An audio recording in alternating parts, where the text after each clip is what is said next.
Why they are threatened of VP Sara? Because VP Sara, she has everything that they do not have. The integrity, the honor, the honesty. Lahat na ginapasibangod nila kay VP Sara are the things that they are actually doing.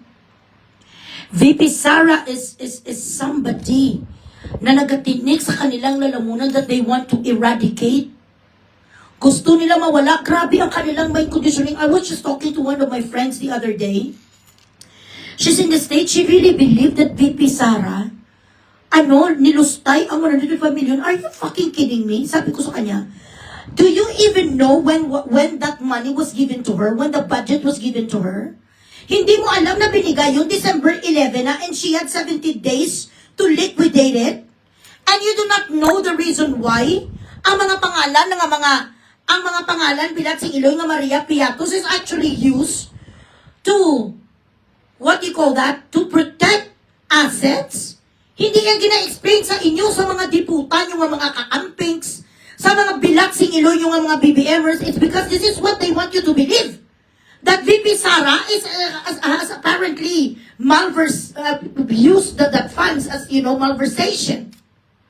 Hindi kayo ginapaintindi nga December na binigay sa kanya 11.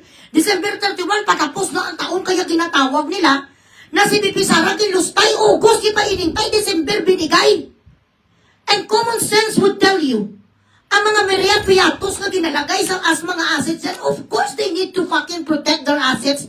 Ipapatay mo ang asset mo sa bukid. Anti-terrorism ang ginfund sa Department of Education. So, kung ikaw ang sa kanyang kalagayan, bubu ka. Kung nilagay mong totoong pangalan sa mga asset mo, Pilat Sing Iloy, dapat AKA naman talaga yan. Kaya nga Pilat Sing Iloy may agent 001, sino ganina? Si James Pan. Tama? Shout out sa Reaction Vlog, YouTube channel. Please like and subscribe. Mabuhay kayo. Patuloy, makinig kayong mabuti para maging matalino kayo. Share the live, share the live. The Philippines is not a monarchy. Hindi tayo kaharian. Walang hari, walang reyna. We do not have a king whose majesty cannot be wounded. Si Marcos ay hindi hari.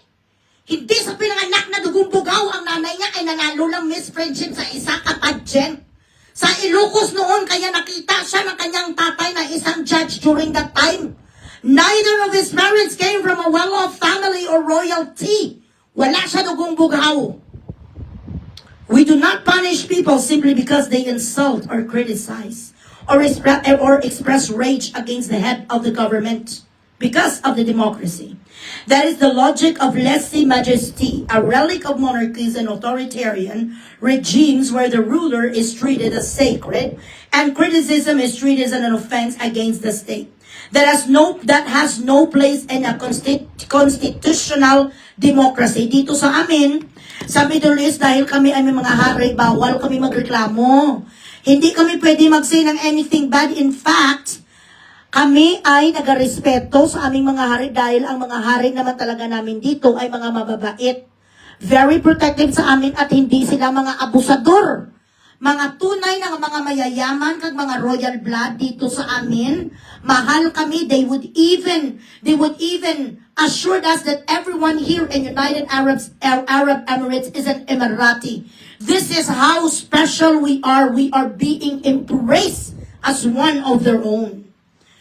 Kaya, ang pagkasalita ni VP Sara, hindi yun sa krimen matibag. Article 3, Section 4 of the 1987 Constitution is clear. No law shall be passed abridging the freedom of speech, of expression, or of the press, or the right of the people peaceably to assemble and petition the government for redress of grievances. So yan ang sinasabi ko, bakit nyo inuli si Jason Sar? Dahil ginapuliputan na naman Pilat Sing Iloy nga cyber law. Cyber law is overrated. It is used by a lot of people in power to aggravate or to api-api an ordinary people. We do not We do not want this law anymore, or they have to fucking regress it into something acceptable to the public. Oh. Ano na lang ngayon ni siya ang ang Article 3, Section 4 of 1987? Constitution is clear. Kaya nga tayo binawi natin bilat sing Iloy ang freedom natin sa Marcos regime during the time, 1986. The people power at sub 1. Sa tatay nito sa bilat sing Iloy, ha? Kaya tayo nagkaroon sa usang Article 3, Section 4, 1987, binalik ang freedom of speech natin. Share the life. The statement of Mayor Basti must be understood in a political context. It was an expression of outrage, frustration, and deep disappointment with the present administration. It was not spoken in a vacuum. It reflected the anger of many Filipinos who feel abandoned, betrayed, unheard, and pushed to the wall. So now, iyon ang mga nangyayari. Hulihin si Jason sa si Ka Eric, may warrant of arrest naman. Wanted si Iloy Bugres. Ipasay kaya tres bilatsing Iloy si BP Sara. Meron na naman silang mga drama, mga red alert, kano? Dahil meron sa mga plot na naman sa mga assassination, bilatsing Iloy last year pa to, sir. Dapat sa last year ka dapat nagpulok-pulok. Kaya umalis ang dating NBI director because he does not want to do this. He didn't want to do the dirty works on behalf of this couple. On behalf of our government, pero ikaw nabibili ka katulad din ng asawa mo na marami din kuno sa mga ghost project doon sa inyong lalawigan.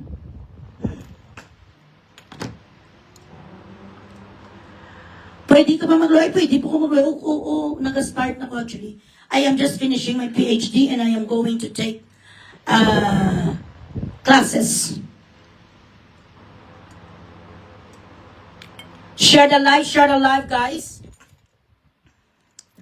So ngayon, wala na sang nagakampi sa atin.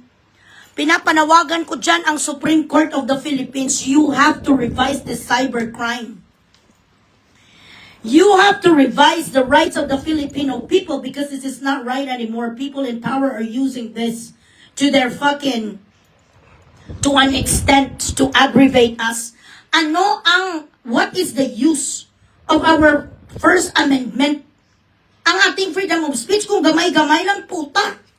Naglagay lang si Jason Sumsaha sang severe diverticulitis which is actually was announced to us. By sinto clear na siya ay nasa maximum ng pain. Kung hindi kayo gusto na dinasabihan kayo sa mga espekulasyon kung ano na ang kalagayan sa presidente, magbigay kayo sa totoong medical result. The Supreme Court has already demanded for a follicle test for drugs and also demanded a comprehensive overview of the medical records of the president, which in this case he is obliged to give to us because it is a property of the public. Wala ka da kung wala sa buto namon. Wala ka dyan. Tapos ngayon daw bungol sa it fell on a no deaf ear. So Supreme Court, what are you doing? You are the last resort of the Filipino people and you should use whatever power vested in you by our Constitution to pressure these people because this is not right anymore. Right before your eyes, you're seeing democracy is fading day by day. What is going on in our country right now should not fucking pass by you. Dapat kinatake care niyo to ngayon. Kahit siya pang presidente, mas mataas kayo kaysa sa kanya. Martial law na ang Pilipinas, hindi lang sa declare. A broadcaster who knows very well where he has to draw the line. A journalist who knows where he has to draw the fucking line. An expert when it comes to criticisms. Hinuli sa mga yudiputa. Pero si Martin Bilatsing Iloy, who did a speech and a confession, telling the whole Philippines that there is indeed, or there was, or there are corruptions going on in our government today. Wala nyo ginapaimbestigaan ang mga putyo-putyo nga ginagmayo di puta. Nga nagagamit lang kami sa amon nga rason Yun ang mga ginaatak sa mga bilat sing Iloy, yung kung sa mga isda, bila yung mga bagis. Yung mga pating, hindi nila kaya. Yung kaya lang nila yung diputa, mga tilapia lang kag mga pantak. Hi Perla, how are you? Share the live ang mga stars nyo. Today is my cut-off date. Huwag naman kayo dyan mag-spray kitik. Padalahan nyo ako dyan. Ay wala ko ngayong Gcash, BPI lang, tsaka ano. Maya and Go Time. Admin, ilagay mo rin ang BPI.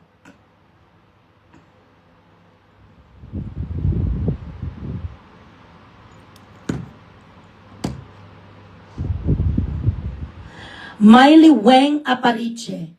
Ikaw ba yung isang akin ano? Kamagkasabay pa tayo. Hindi na unti-unti they are already applying the ano. Dapat mahiya ka, BBM. Ang liliit lang namin, putang ina na ordinaryong Pilipino, kami pinag-diskitahan mo. You have to show us that you are not weak, that you could accept criticisms. Napaka-OA mo naman. Presidente ka na, nandyan ka na sa taas. And who filed the case, by the way? Against Jay Sonsa. Who? You? Or this NBI? Kasi, kung ang sinulat ni Jay is pertaining to him, then he is the one who should file the case. Who is the complainant anyway? Yan ang tanong ko.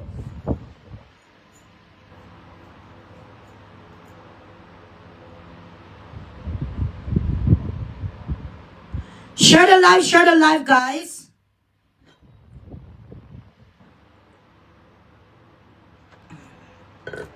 Why they are threatened of VP Sara? Because VP Sara, she has everything that they do not have. The integrity, the honor, the honesty. Lahat na ginapasibangon nila kay VP Sara are the things that they are actually doing. VP Sara is somebody na nagatinik sa kanilang lalamunan that they want to eradicate. Gusto nila mawala. Grabe ang kanilang mind conditioning. I was just talking to one of my friends the other day. She's in the States. She really believed that VP Sara, nilustay ang 105 million. Are you fucking kidding me? Sabi ko sa kanya, do you even know when that money was given to her? When the budget was given to her? Hindi mo alam na binigay yung December 11 na and she had 70 days to liquidate it? And you do not know the reason why? Ang mga pangalan bilat sing Iloy nga Maria Piatos is actually used to, what do you call that? To protect assets. Hindi yan gina-explain sa inyo sa mga diputan, yung mga kakampings, sa mga bilat sing Iloy, yung mga BBMers. It's because this is what they want you to believe. That VP Sara has apparently used that funds as, malversation. Hindi kayo ginapaintindi nga December na binigay sa kanya 11. December 31, patapos na ang taon, kaya ginatawag nila na si VP Sara kilustay, August, ipainintay, December binigay. And common sense would tell you, ang mga Maria Piatos na ginalagay as mga assets, and of course they need to fucking protect their assets. Ipapatay mo ang asset mo sa bukid. Anti-terrorism ang ginfund sa Department of Education. So, kung ikaw ang sa kanyang kalagayan, bubu ka. Kung nilagay mong totoong pangalan sa mga asset mo, Bilat Sing Iloy, dapat AKA naman talaga yan. Kaya nga Bilat Sing Iloy, may agent 001, sino ganina, si James Pan, tama? Wala ka mo nag-focus sa totoo nga problema. Si Martin, ipatawag niyo na saan na siya. Nanahimik na naman ngayon kasi kinulu-uluhan niyo naman si Martin. He was the one who made the confession that there are so fucking many corruptions happening in our country right now. Tapos hindi ginaimbestigahan ni Matibag. Ano ka? Ang mga wala pulos, hindi puta, mga putyo-putyo. Ang mga hinuhuli mo, hindi puta, mga puro baka-baka. Mga kumukuti-kutitak, mga wala pulos. Wala, bakit di ka makahuli sa malaking tao? Ha? Yan ang kaya mo, yuta, pigaw, Bilat Sing Iloy, weak. Wala ko believe sa'yo. Wala ka sang integridad, mayabang ka lang. Pati ako Bilat Sing Iloy, kalayo-layo na di sa kung diskitahan mo ko. Ginadiskitahan mo yung diputang kinikita ko dito nga pakunti-kunti lang para mabuhay. Hindi ako nagnanakaw. Hindi ko ginagamit ang presidente mo para magkaroon ako bilat sa Iloy sa Gcash. Ikaw gani, oh. Grabe ka diyo. 121,000 isa nyo lang kalamon. Sandali. Ang mga pastars nyo dyan, kagang inyong mga go time sa akin. Correct, Miss TK. Hanggang ngayon, wala ka pa may ginasubmit nga. Ma-follicle test ka na lang yun. Di puta, hindi mo pa mabigay-bigay dahil hindi nakukuha ang drug sa follicle. Sandali lang. Share the live, share the live. Grabe yun. 121. Mga mayayabang. Hindi, kanina pa hiningi eh. Yan. Kano? Kano? 121,000. 121,000! Grabe si Matibang pa. Kaya natin! Baka mali, baka kulang yan! Yan. Baka kulang eh! Teka, baka kulang yan. Dala kong pera. Na. Oh. Pa. Yan din po. Grabe. Ang mga hambugiro, ang mga maliliit titik. Hanggang dyan lang naman kayo sa purma. Iyak pa kita na itabi. Palantawa ko, patingin ko sa mga titik nyo kung gano'n din kalaki sa 121,000 nga nilamon nyo. Ganon sila ka mga ambog kapag walang nakatingin. Ngayon kay lumusot ang video na yan, madinay na naman sila, grabe na naman si Bugres. Ininsulto naman ni Bugres sa mga titi namin, then prove me wrong. Prove me wrong na ang mga titi nyo malalaki. Prove me wrong na hindi kayo mga support. Sige nga. Prove me wrong na wala kayo mga kabet at hindi kayo mandarambong. Patingin din ng mga salenyo. Patingin din ng inyong mga ITR para amanos. Correct? Kaya hindi magsagot-sagot sa akin si Trillanes. Ginatawa ko 1.7 inches ang kanyang titi. Kasi ang kailangan dyan, truth is the only defense for slander. Di kung gusto niya magdipinsa sa akin, i-prove niya ko wrong na hindi talaga 1.7 ang kanyang titi at hindi 4 ang kanyang itlog, ipakita niya ang ebidensya. Picturean niya ang kanyang titi. Ay, di siyempre, hindi sa mag-picture, kay mabisto sa it. The truth shall set you free. Hambugiro, bilat, singiloy, wala dito naman 1,000. Baka kulang ang dala kong pera. Bay! Mabubak, wala kayo, madaming pera. Putang ina nyo, ganito kaliit ang mga titi nyo. Hindi nga matsupa na mga karida nyo dahil ganito lang kalaki. Bilat, singiloy.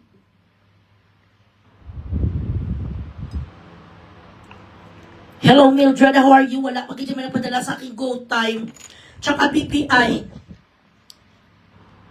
Limusan nyo muna ang inyong iloy dyan. Para may saysay naman dito. Kahit may sakit ako. Guys, alam nyo mataas pa rin ang aking BP. Pero kailangan ko talaga dito ipaglaban din ang kaibigan ko si Jason Sa.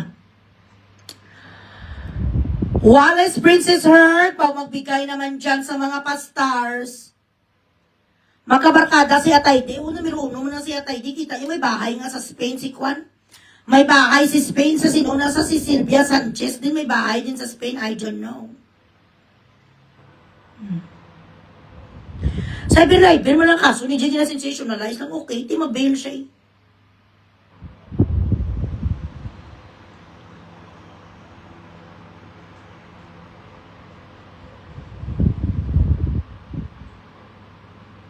May isa ka bubo, going na daw ang NBI dito sa location ko sa UAE.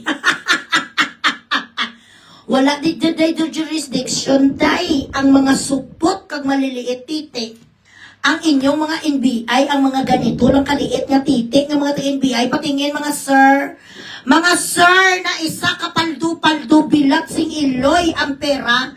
Patingin kung ganon din kalaki be ang size ang inyong mga titik. Share the live, share the live.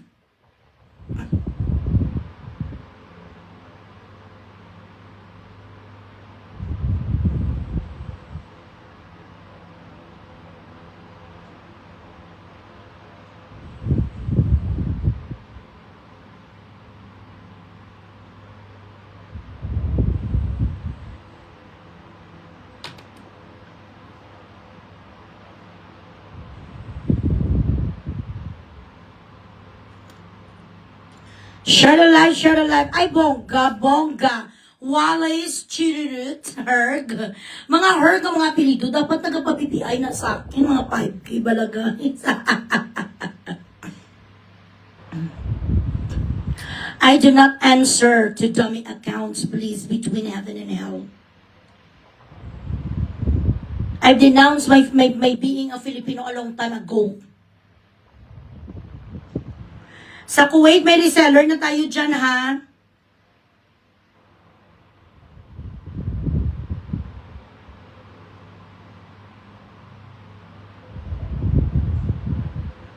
Si Ginseng Son Vlogs ang ating reseller sa Kuwait. Just check her out, please. Kaya gani, tapos ngayon nag-transform naman ang mga bilat sing Iloy nila, mga kuha na naman sila, psychologist. Tingnan daw nila ang mental health, di ba? Bilat sing Iloy, ang mga mental health, yung tingnan nyo yung mga gago. Isang taon na ang nag-legal bilat sing Iloy kung saan nagwarla si BP Sara ngayon, sabi may threat talaga. Alam mo, napakabubo mo magawa sang street bilat sing Iloy. What you're doing right now is you are actually eradicating your honor and at the same time you're being a lawyer, Mr. Attorney Matibag. That is the truth. For all the years you've been defending the law, if you did actually, you wouldn't let money devour you as worse as this. Magawa ka na lang sa kwento, di puto, nakakatawa pa doon school bukol. Hindi sa marunong bala di puta mag-direct at mag-script. Yung mga totoo bilang mga katulad sa mga isang sulok na mga pangarap. Saan sa dako paroon do mga mystery thriller bilang ay lo grabe ay amo na galing na tabo. Makaganon kami. Meron na kaming lead ngayon sa assassination ni Chururut Bilat sing Iloy. Hindi makatotohanan ang mga ginagawa mo, sir, nakakahiya. It does not fascinate anybody. Ang ginainto mo lang ang sarili mo. Sa katagal-tagal na yung nakalimutan na ng mga Pilipino, gani. Ang sinabi ni Vice President Sara.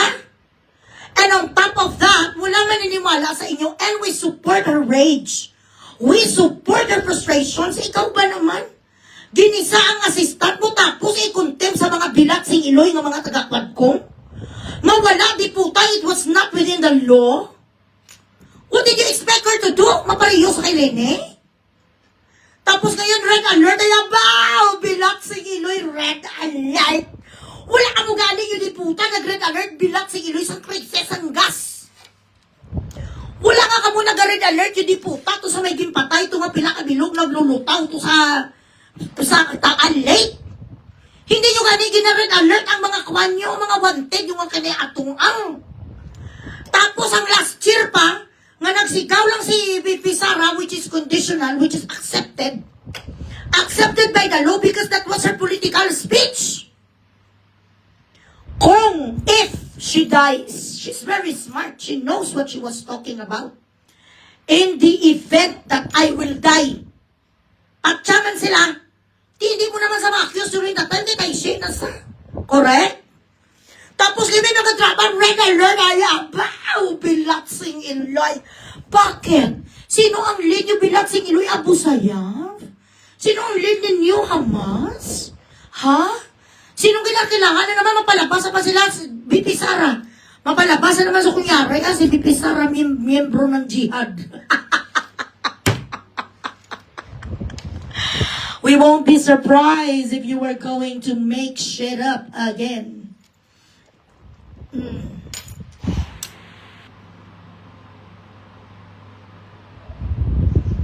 Kupal ang NBI.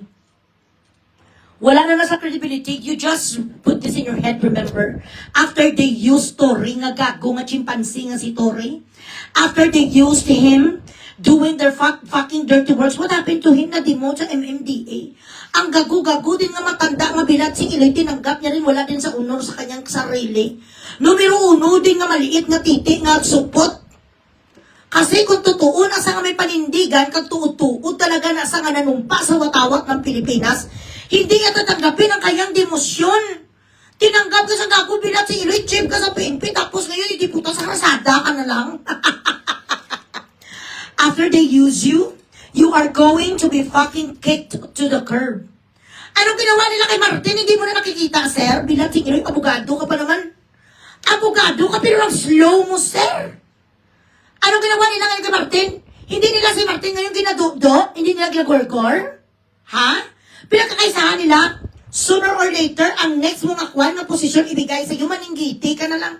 Kukuha ka na lang doon bilang si Eloy sa mga tuba sa coconut tree.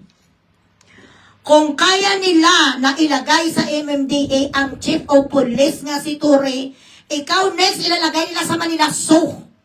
Lang